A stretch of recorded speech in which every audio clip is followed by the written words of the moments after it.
Olá, boa tarde a você que nos acompanha aqui pelo site Notícias Agrícolas. Estamos começando o nosso boletim de mercado, olhando para o que aconteceu em Chicago. E as notícias não são boas, não. A soja de novo apanhou bastante lá em Chicago, perdeu mais de 30 pontos nos principais vencimentos. Só para vocês terem uma ideia, o novembro já está ali na casa dos $13, já praticamente em $13 por bushel, voltando, portanto, a patamares bastante baixos aí, trazendo, portanto, uma preocupação, principalmente para quem tem que comercializar o seu produto nesse momento. E as perspectivas a gente vai entender agora nessa conversa com Mário Mariano Moraes Júnior, diretor comercial da AgroSoia, Novo Rumo Commodities também. Seja bem-vindo, meu amigo, muito obrigado por estar aqui com a gente mais uma vez. Mário Mariano, imagino que só tem notícia ruim para a soja, porque essa queda de 30 pontos hoje em Chicago, Mário, o que aconteceu? De onde vem essa pressão toda, hein? Atualmente, um cenário bastante negativo, com notícias a cada dia se fortalecendo, porém, para o lado negativo e deprimindo valores. Boa tarde, Alexander, amigos do Notícias Agrícolas, sejam bem-vindos.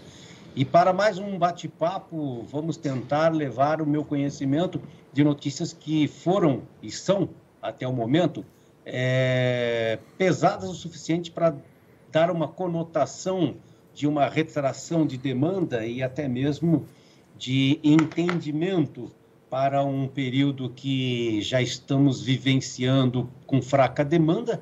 A China andou comprando essa semana ao redor de 860 mil toneladas, um pouquinho mais talvez, mas o maior volume de compras para embarques de fevereiro até abril de 23.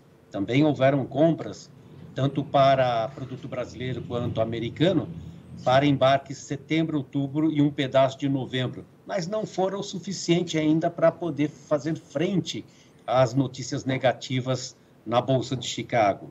Você me questionou o motivo de hoje? Sim, o motivo de hoje é um possível acordo que será assinado amanhã para um corredor ucraniano para comercialização e embarque de produtos agrícolas. E também a notícia mais forte de hoje, que retraiu os preços, e eu estou usando o sentido plural, que seria os agrícolas e também mercado de energias, é a retomada da Rússia através da produção e escoamento de gás natural, que acabou pressionando o mercado de petróleo, que perdeu ao redor de 2,5% a 3,5% ao longo do dia, levando o óleo de soja a reboque e que acaba criando um cenário de restrição de demanda para produtos como, por exemplo, o milho para a construção de etanol e também o óleo de soja para a produção de biodiesel. Dentro dessa área ainda há setores negativos. A Indonésia e a Malásia indicaram ao longo desta semana que seus estoques de óleo de palma aumentaram 8,5 milhões de toneladas para a Indonésia e 2 milhões de toneladas para a Malásia. Esses países começaram a diminuir as suas tarifas de exportação para diminuir o estoque interno. Isso acaba também conflitando com o momento de baixa de preços do petróleo e outros produtos ligados à energia. Ainda existe, nesse momento, uma demanda restrita para o produto americano. O relatório de exportação desta segunda-feira indicou que a somatória, Alexander, de soja vendida neste período está 10,5% menor no acumulado, somando 52,5 milhões de toneladas, contra 58 do mesmo período no ano passado. E também vou abordar o milho aqui para poder dar um pouco de sentimento de que não é só a soja que está atravessando um momento de fraca demanda. O milho acumulado nos Estados Unidos somaram 50 milhões e 300 mil toneladas vendidas, contra 60 milhões e 400 do ano passado. Portanto, 20% de redução de volume exportado de grão americano, milho, e 10,5% de retração de soja americana. A seguir o lado negativo, a Europa continua angustiada por necessidade de gás. Então, os países que fazem parte da União Europeia estão acordados em reduzir em 15% o uso de gás. E muito provavelmente, segundo comenta-se a mídia, Áustria, Alemanha, Itália, Holanda deverão religar as suas térmicas de carvão. Então, Alexander, me parece que o cenário é bastante desconstrutivo para preços diante do que vimos até agora, com importação reduzida, uma necessidade muito grande de produtos alternativos para a energia, e a aversão a risco dos bancos faz com que, quando haja alguma notícia de alta, eles voltem a fazer vendas. E muito recentemente o que aconteceu do lado de venda dos fundos foi exatamente o aumento da taxa de juros nos principais países ricos da Europa e o aumento de inflação para 8,6% na zona do euro. Portanto, sempre que há alguma possibilidade de melhora nos preços, como, por exemplo, clima negativo nos Estados Unidos, quando for divulgado o relatório de evolução da safra, que, na verdade, involuiu em torno de 1 a 2% nas lavouras boas e excelentes. O pregão noturno de segunda para terça-feira teve até uma alta de 20 centavos, mas já no dia seguinte, ao longo da terça-feira, os fundos vieram para fazer vendas diante da aversão a riscos, vendendo significativamente complexo soja, e as quedas estão seguindo até o momento. As quedas, então, foram perfeitamente justificadas por todos esses argumentos que você trouxe para a gente, Mário. Mas o clima nos Estados Unidos ainda pode ser um fator de mudança dessa pressão toda? Como é que você está vendo o clima? Como é que você está acompanhando o clima por lá e que influência ele tem na formação de preço, por exemplo? Há um sistema de acompanhamento de clima, onde o cinturão de grãos nos Estados Unidos, através de uma seca de moderada a seca, já indica 26% da área total, o que representa 1% a mais do que 4 dias atrás. Então, esse monitorador está indicando que existe sim uma seca mais agressiva do que nos últimos dias, incluindo o final de semana. Porém, quando se analisa o volume possível de produção de soja e milho, os números de rendimento continuam elevados. Por exemplo, na soja, continua se falando em 51,5 bushels por acre e 177 bushels por acre para milho. Diante desse cenário, desse volume de lavouras boas, excelentes para soja e para milho, os números que ouvimos de outros analistas no campo chegam a 50,8, 51 buchos por acre. Para o milho, já se fala em alguns estados em 175, 174,6 buchos por acre. Então, quando se mostra uma possibilidade de retração com um clima mais negativo para a produção americana, os fundos vêm e derrubam volumes exagerados de vendas nos commodities agrícolas, devolvendo as posições compradas que anteriormente eles acreditavam que fosse possível ocorrer uma perda da produção dos Estados Unidos e a China tivesse que buscar como seu maior player de compras do mercado global, e o acabou não acontecendo, e eles então acabam vendendo porque estão correndo um risco de ver uma demanda reduzida com uma safra, embora pequena, ainda maior do que a demanda, portanto os preços vão caminhando para um reequilíbrio. Reequilíbrio esse que não vimos até o momento, haja vista esse número que eu comentei para você, apenas 800 mil, 900 mil toneladas de compras da China, com toda essa baixa recente na Bolsa de Chicago, Alexandre. Muito bem. Agora, Mário, o que está acontecendo com a China, hein? Por que a China está com esse freio de mão puxado aí na demanda dela? Não deveria ser um momento de compra intensa? Não é aquele momento que os chineses vêm nos Estados Unidos para fazer aquela compra, ou pelo menos aquele comprometimento de safra? O que está acontecendo, hein, Mário? Você e todos que estão acompanhando, temos ouvido recentemente que um dos fatores que tem diminuído a participação de compra da China de vários grãos, trigo, soja, milho, sorgo, cevada, é lockdowns, né? Os lockdowns, eu fui atrás e cheguei à seguinte conclusão, cheguei à seguinte informação. 17% da população chinesa está em confinamento, ou total ou parcial. 35 cidades também entre parcial e total confinamento, ou lockdowns. Há um número recorde de 19% dos jovens chineses desempregados. E ainda existe um período muito recente que está vindo à mídia, indicando que há uma crise instalada no mercado imobiliário.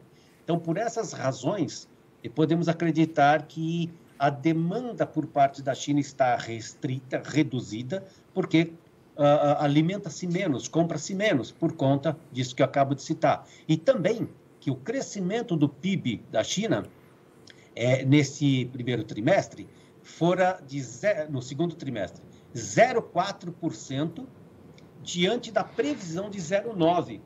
Então, se o lockdown está trazendo números recordes de desempregados, de população inativa ou em confinamento, e o crescimento está diminuindo a cada trimestre, é certo que a demanda está reduzida dentro daquele país.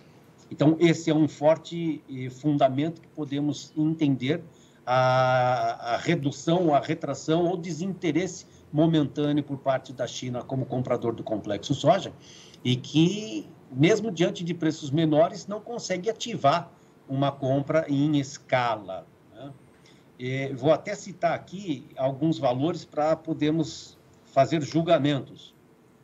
Nos últimos 30 dias, na Bolsa de Chicago, o vencimento de setembro, que é o segundo mês e muito influenciado pela colheita americana, caiu 21,7%, de 16 dólares e 5 centavos por bushel para atual hoje 13,18, que foi a mínima do dia, praticamente. Para o milho, 7 dólares e 41 por bushel no vencimento de dezembro, há 30 dias atrás, e hoje 5,73 aproximadamente, representando 29,3%. Então, para a tua resposta, eu diria que é possível que a China estivesse, sim, de fato, olhando para uma demanda interna restrita, limitada por conta do lockdown, e esses preços, mesmo caindo assustadoramente em 30 dias, bastante prejuízo para os preços na Bolsa de Chicago e para quem produz também ao redor do globo, ainda não foi o suficiente para reativar uma demanda forte, agressiva, para limpar esses estoques atuais, Alexandre. Muito bem. Você usou uma palavra que me chamou a atenção, comportamento momentâneo da China. Você acredita numa retomada, Mário? Tem essa perspectiva de uma volta de demanda por lá? Obviamente, né, diante de um preço mais compatível com a necessidade deles lá. Tem essa expectativa? Eu acho que um primeiro passo é entender como será o comportamento da União Europeia, porque já estão planejando uma suavização das sanções contra a Rússia para descongelar fundos dos principais bancos russos, né? E facilitar o comércio de alimentos e fertilizantes daquele país. Talvez o chinês esteja olhando pelo lado momentâneo da sua economia e olhando para uma possível retomada de vendas por parte da Rússia, e até hoje, né, comentamos no início da nossa conversa, que amanhã provavelmente será assinado um acordo para o corredor ucraniano para escoar grãos. Então, se isso de fato ocorrer, e ao longo da semana, quem acompanhou o movimento de trigo na Bolsa de Chicago, percebeu que ele teve quedas rápidas também, e pesadas, que era exatamente uma expectativa de criar um corredor de exportação, e esse produto certamente será o foco de alguns países, como a China, por exemplo, para comprar trigo em substituição de outros produtos. Então, a pergunta me diz respeito a como será o comportamento a partir do momento em que os países da Europa conseguirão, ou não, uma substituição de energia, no caso, substituição do gás, Se esse corredor vai ter grandes volumes ou volumes pequenos de exportação, como trigo, como milho e outros grãos, e se os custos do transporte, que estão bastante elevados, aspas, nos Estados Unidos aumentou 40% a procura, o aumento do transporte para containers, fecha aspas, porque isso também faz significativamente peso contra commodities agrícolas ou outras ao redor do mundo. E então, dentro do transporte marítimo, a demanda pode sim aquecer esses preços e continuar pressionando para cima o transporte fluvial, empurrando, né, os preços para baixo, mantendo os valores atuais. Diante desse questionamento, além de ter que assistir o comportamento da União Europeia e o volume que vai ser colocado à venda de outros produtos, e eu já citei aqui os altos estoques do óleo de palma, também o comportamento do petróleo, né, que ameaçou subir novamente nesses últimos dias, mas agora com essa possibilidade de um acordo para que a Rússia volte a fornecer o gás natural, isso poderá também derrubar um pouco os preços do petróleo e, porventura, pressionar o óleo de soja, como já aconteceu hoje, derrubando 2,5% na cotação na Bolsa de Chicago, e aí sim ter uma dimensão maior de como será o comportamento de outros compradores além da China, Alexandre. Então, eu não tenho uma resposta objetiva para esse seu questionamento, a não ser acompanhar alguns players importantes com estoques atuais para saber qual a dimensão deste volume de negócio que ocorrerá daqui para frente.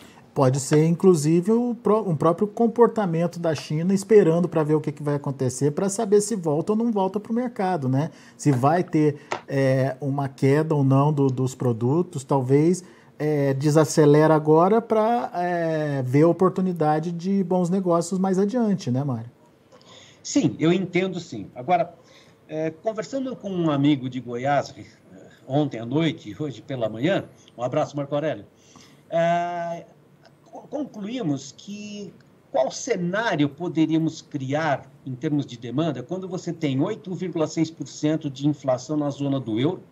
Como podemos interpretar dentro do mercado americano que a inflação anualizada é a maior em 41 anos? Então, desde 1981, os Estados Unidos não viu uma inflação de 9,1%, Alexandre. Uhum. Isso imediatamente atinge a sua moeda, tirando o seu poder de compra, né? Como que podemos enxergar ao longo dos próximos dias se a China permanecerá ou não com lockdowns total ou parcial em mais de 35 cidades?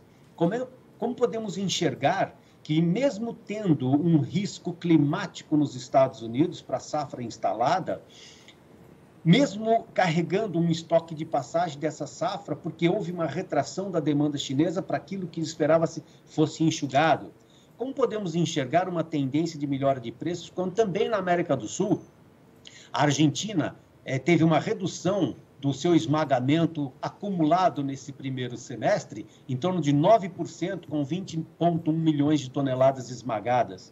Como podemos enxergar, dentro da aversão de riscos que bancos estão sofrendo, inclusive com os seus balanços semestrais e trimestrais bastante negativos, e não participando de uma possível retomada de preços em alta quando a China retornar ou outros compradores enxugando esses estoques? Pois, nesse momento, o que vale é a previsão do aumento na taxa de juros que vem acontecendo em vários países, em várias localidades e, sobretudo, os bancos estariam voltados a trabalhar nas moedas e nas taxas de juros que estão crescentes a cada dia. Portanto, eu acho que há uma sazonalidade para plantar, para colher e para precificar. Nesse momento, nós temos os custos bastante elevados, os preços em baixa por falta de demanda e a previsão de vermos uma economia retraída, recessiva e bastante preocupante no sentido de como se comportará daqui para frente países ricos em relação à Europa, não só pela guerra entre países, mas também com toda essa preocupação econômica. Aliás, preocupação econômica essa que trouxe quase que 0-0 o euro contra o dólar nesta semana. Até ontem eu acompanhei, estava 1,016 euros para comprar um dólar.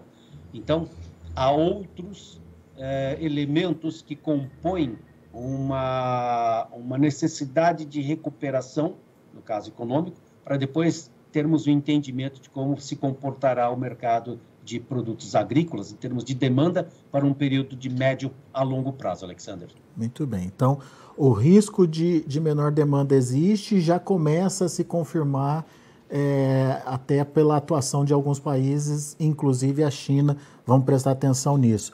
Agora, e aqui no Brasil, Mário? O que a gente pode entender e como é que toda essa questão internacional pode influenciar na comercialização por aqui?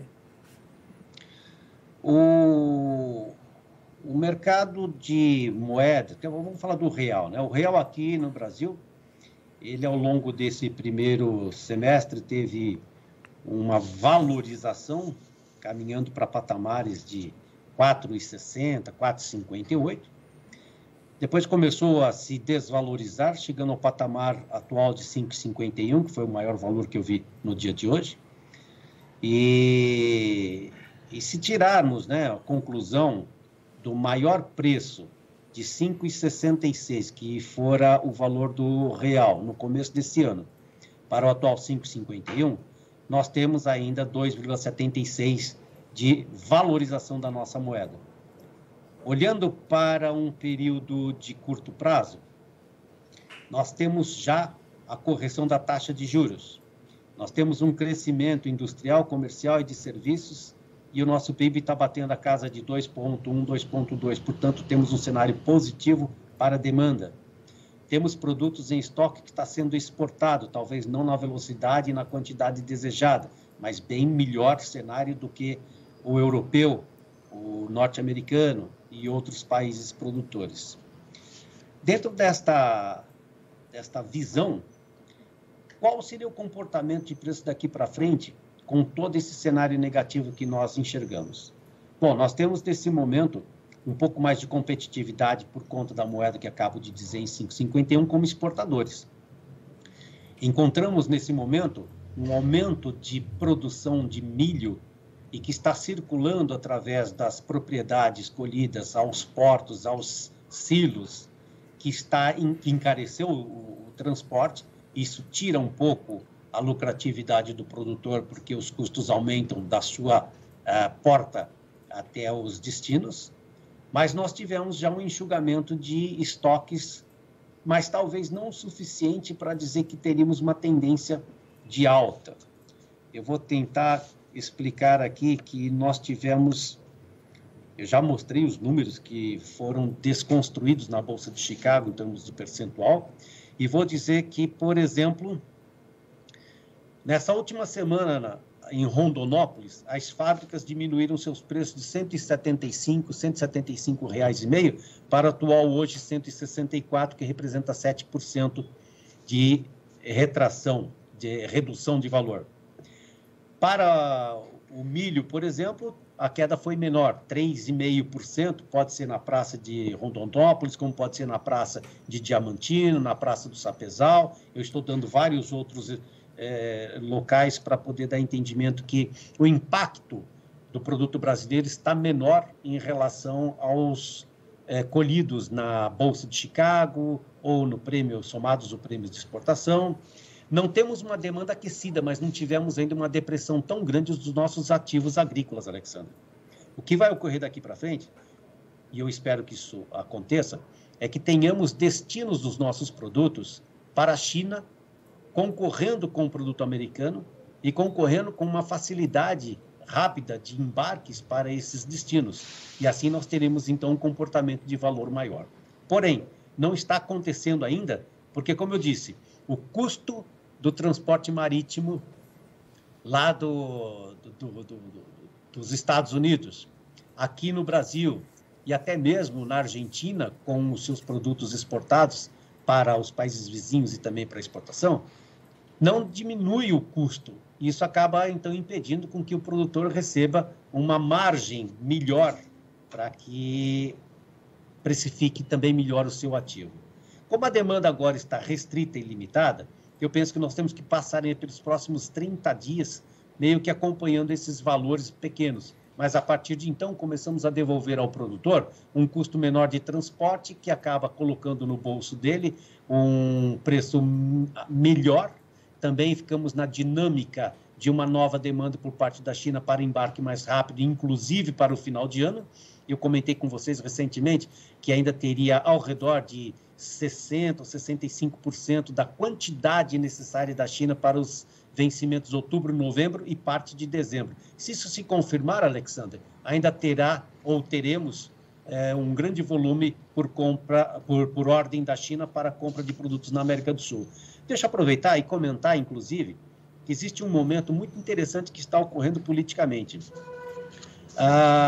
Estados Unidos está conversando, não oficialmente, pelo menos eu não recebi nada oficialmente, com a China para repor, né, nas prateleiras, pelo menos na mesa da negociação, os produtos que serão renegociados em termos de tarifas, aquelas tarifas que são reduzidas de vários produtos. Uma vez que eles consigam entrar nesse cenário, acordando quais produtos eles vão vender entre si, comprar entre si, é possível que tenhamos aí na mesa de negociações uma moeda de troca chamada produtos agrícolas. E aí sim iniciaria um processo de compra ou de aquisição de maiores volumes nos Estados Unidos, portanto, poderia possivelmente recuperar preços na Bolsa de Chicago. Esse é um ponto de reflexão para que coloquemos nessa cesta toda de informações que eu acabei de passar para você, Alex. Você trouxe aí a possibilidade da demanda chinesa ainda nesse segundo semestre para a soja brasileira,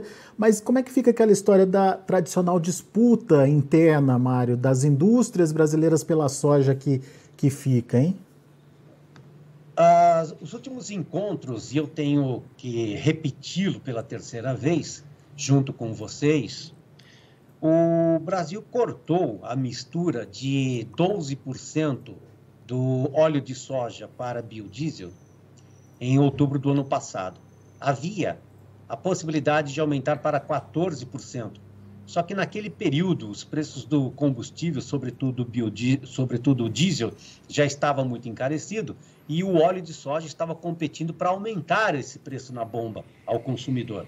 Então, fora cortado naquele momento os 12%, com possibilidade de 14% de mistura no diesel, e, portanto, perdemos a figura do industrial de comprar soja num volume maior por segundo semestre do ano, e enxugar o estoque de determinados locais. Temos o mesmo cenário hoje, só que com um agravante. Nós tivemos no Mato Grosso, durante a colheita fevereiro, março, um volume muito exagerado de umidade. As chuvas trouxeram muito produto danificado, portanto, esse produto continuou nos armazéns. Obviamente, muitos deles já foram esmagados, exportados, enfim. Só que ainda continuamos a ter produto, ainda não de boa qualidade. E na ausência da indústria que pudesse absorver esse volume, Alexander, ele acaba deixando grãos estocados ao produtor. Vamos dar um entendimento melhor? Imaginando que o Mário Mariano guardou para uma estratégia de venda do segundo, e enfim, em algum momento, esses estoques estragados, esse estoque de mercadoria variada, e que teria prejuízo na hora de classificar esse meu produto. E chegou um momento, eu tinha que colher o meu milho e ainda tenho soja dentro do armazém. Eu sou obrigado a vender esse produto por um preço menor para poder receber uma nova colheita. E é esse efeito que causou baixas também, né, diante de todo o cenário negativo que a gente já tinha e já conversamos sobre isso. Portanto, esse fator negativo persiste no mercado. Ainda no Mato Grosso e outros estados também tem bastante produto avariado e que não pode se destinar para exportação porque não é aceito. E a indústria que deveria estar absorvendo esse produto, pois controlaria a acidez do óleo, colocando esse produto no biodiesel, não está presente. Então, seria um bom momento para que o governo voltasse a refletir sobre uma necessidade de misturar um percentual maior de óleo de soja no biodiesel para enxugar esse estoque de passagem que, ao meu ver, será maior do que os anos anteriores, Alexander. É um estoque que não pode ser exportado, é um estoque que depende da demanda interna e é uma demanda interna que não tem para acontecer, pelo menos nas condições atuais. Situação complicada, Mário. Nós estamos no mercado já há algum tempo e nós, como digo, comerciantes, traders, brokers, enfim, e talvez esse entendimento para nós tenha um pouco mais de sentido nas estratégias comerciais, comprar, vender, proteger preços. Mas eu confesso que para um produtor que, além dessas informações que nós concluímos, né, diariamente eu e os seus outros colaboradores, e o produtor poderia ter uma certa dificuldade em entender e tomar uma decisão. Contudo, fica bem claro que o cenário atual, a nível global, está muito ruim de avaliar no curto prazo uma estratégia, quiçá de médio e longo prazo. E só para botar uma pimentinha de longo prazo, Alexandre, botar uma pimentinha nessa conversa para longo prazo, qual será o preço do petróleo para fevereiro, março? Qual será o custo do transporte fevereiro, março? Qual será o valor, né, para as próximas safras dos insumos que o produtor precisará pagar para produzir uma soja ou para um milho? Então, essas dúvidas que eu tenho, certamente outros traders, brokers também têm, e isso provavelmente fará com que a reflexão seja de longo prazo e quando há dúvida, né, não se negocia. Portanto, a liquidez fica apertada, diminuída, tanto é que o índice de venda de produto futuro, soja e milho, para a safra 22-23 está bastante reduzida, não só porque os preços são menores em relação aos últimos 3 anos, mas também por encontrar uma dificuldade de estratégia de longo prazo, Alexandre. É isso. Mário Mariano, meu amigo, obrigado mais uma vez por estar aqui com a gente e nos elencar esses fatores todos que podem comprometer, enfim, dar rumo diferente do que aquele que a gente espera aí para os preços da soja e das commodities de uma forma geral. Muito obrigado, meu amigo. Volte sempre. Muito obrigado. Foi bom estar com você mais uma vez e deixar bem clara a minha posição diante desse seu público, diante dos nossos amigos, aqueles que nos assistem e nos ouvem. Mário Mariano tem aqui como colaborador apenas no Notícias Agrícolas, levar a sua mensagem, as suas notícias, aquilo que entende como sendo notícias de importância para a colaboração de uma estratégia comercial de quem nos assiste. Eu não sou um analista que vive deste mercado, eu comercializo grãos. Portanto, fica a minha isenção, não estou fazendo recomendação de compra ou de venda. Mas boa sorte àqueles que assim o entenderem. Até a próxima. Valeu, Mário. Grande abraço. Até a próxima. Tá aí, Mário Mariano aqui com a gente no Notícias Agrícolas, trazendo as informações e os argumentos muito pertinentes, por sinal, sobre os impactos que os fundamentos e principalmente que essa questão financeira pode ter sobre a precificação da soja em Chicago. Vamos ver os preços, vamos ver como encerraram as negociações lá na Bolsa de Chicago, de olho na tela. A soja para agosto fechou a 14 dólares e 18 centes por bushel, queda de 30,5 pontos. Para setembro, 13 dólares e 17 centes por bushel, 33,5 pontos de queda. Novembro, 13 dólares e 1 cento por bushel, 30 pontos mais 75 de baixa. E o janeiro, 13 dólares e 9 centes por bushel, recuando 30,5 pontos. São os números da soja. Vamos ver o milho. Para setembro, 5 dólares e 75 centes por bushel, queda de 16,5 pontos. Para dezembro, 5 dólares e 73 centes por bushel, 16,5 também de queda. Março, 5,80, perdendo 16 pontos. Maio, também queda de 16 pontos, fechando a 5 dólares e 84 centes por bushel. E para finalizar, a gente tem o trigo. Trigo também no vermelho, setembro 8 dólares e 6 centes por bushel, 13,25 de baixa, dezembro 8,21, queda de 13,5 pontos, março 8 dólares e 35 centes por bushel, 13,75 de queda, e o maio 8 dólares e 41 centes por bushel, queda aí de 13 pontos mais 75 também. São os números de hoje de fechamento do mercado lá na Bolsa de Chicago. A gente agradece a sua atenção e audiência.